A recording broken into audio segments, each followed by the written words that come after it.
आपल्याला समजणं गरजेचं आहे. कशासाठी द्यायचे? कारण AI ना आपल्याला उत्तर चांगलं दिलं पाहिजे, कारण आपलं काम झालं पाहिजे. हे करून तुम्ही वेगवेगळ्या अँगलनं बघितलं बघा. हा सर मी थोडंसं मध्ये डिस्टर्ब करतो.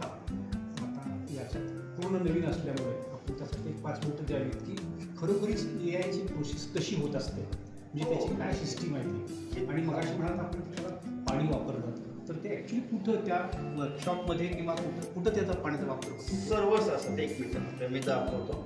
आणि AI कसं काम करतं ते हो, टेक्निकली वगैरे. इथे तुम्हाला लाईव्ह दाखवतो.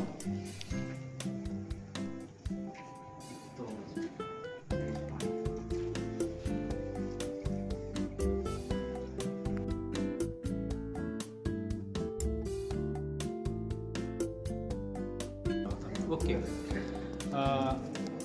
आज सकाळी 7 वाजता मला फोन आला तांदळे सरांचा की असं असं आम्हाला जायचं आहे आणि काहीतरी शिकायला मिळणार आहे म्हटल्यावर त्यांना क्षणाचाही विचार न कर सांगितलं की सर चला मी येतो.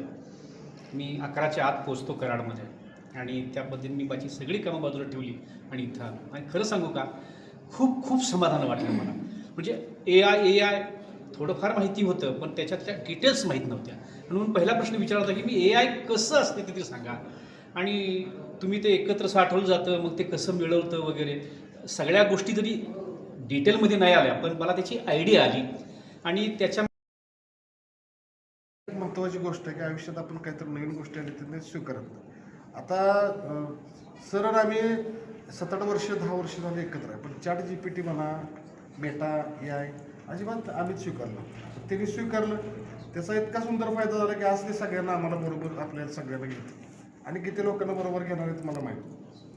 पण आपल्याला एक गोष्ट स्वीकारली पाहिजे की हे आलंय, नवीन आहे, नवीन क्रांतिकारक बदलाचं स्वीकारलं पाहिजे.